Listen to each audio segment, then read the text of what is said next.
जय गुरुदेवा, जय गुरुदेवा, जय गुरुदेवा, जय गुरुदेवा,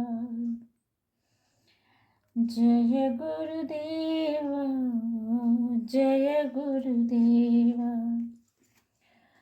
गुरु ब्रह्मा गुरु विष्णु गुरुर्देवो महेश्वरः, गुरु साक्षात् परब्रह्म, तस्मै श्री गुरवे नमः,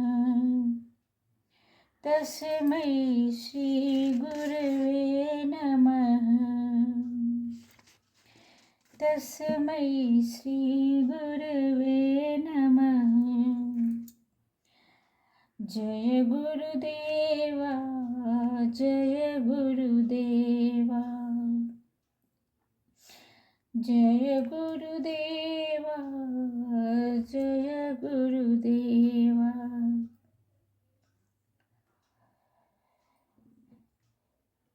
श्रोत्रियं देवतानां तीर्थमङ्गनां भूपतिं प्रियः, दृष्ट्वा सम्पूज्य धीरस्य नाकापि हृदि वासना।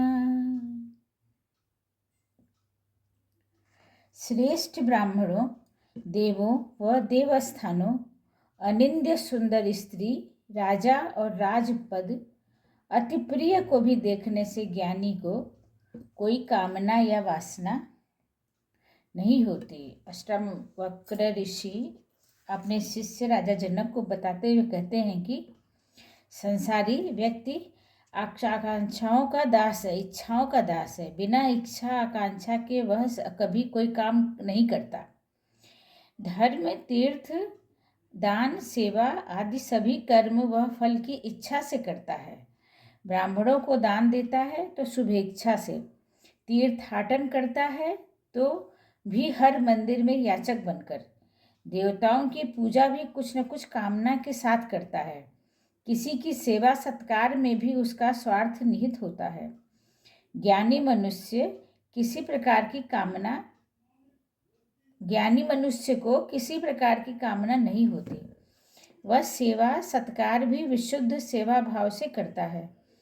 उसे राजपद मिले या कोई अनिंद्य सुंदरी, विश्व सुंदरी दिखाई दे या अति प्रिय दिखाई दे तो भी शुद्ध और शांत चित्त रहता है।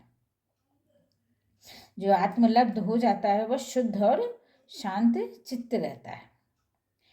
भृत्यै पुत्रै कलत्रैश्च दोहित्रश्च अपि गोत्रजैः, विहस्य धिक्कृतो योगी न यति विकृतिं मनाक।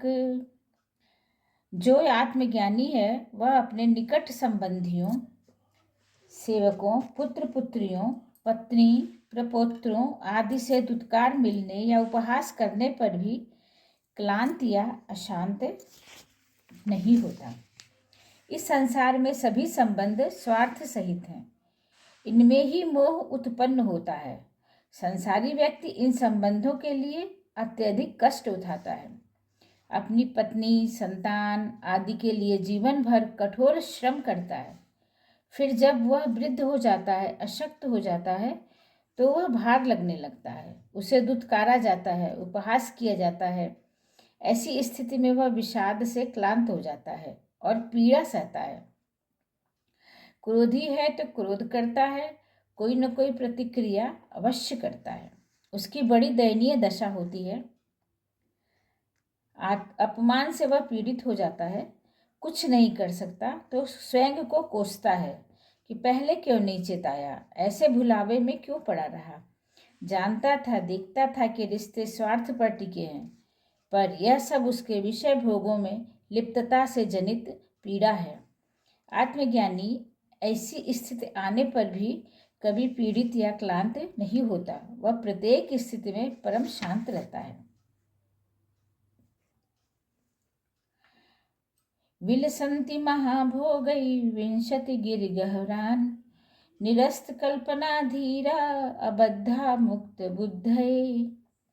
सभी प्रकार की कल्पनाओं से मुक्त होकर सभी बंधनों को तोड़कर आत्मज्ञानी कभी तो महाभोगों का आनंद लेते हैं और कभी गुफा पर्वतों पर जाके विराजते हैं।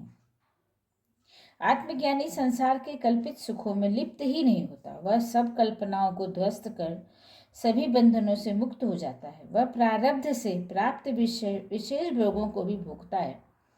प्रारब्ध प्रदान करे तो निर्जन गुफाओं या तपते पर्वतों पर भी विराज सकता है।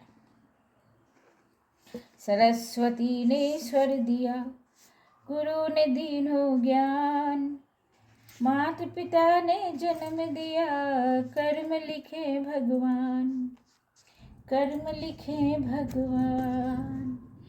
जय गुरुदेवा, जय गुरुदेवा, जय गुरुदेवा।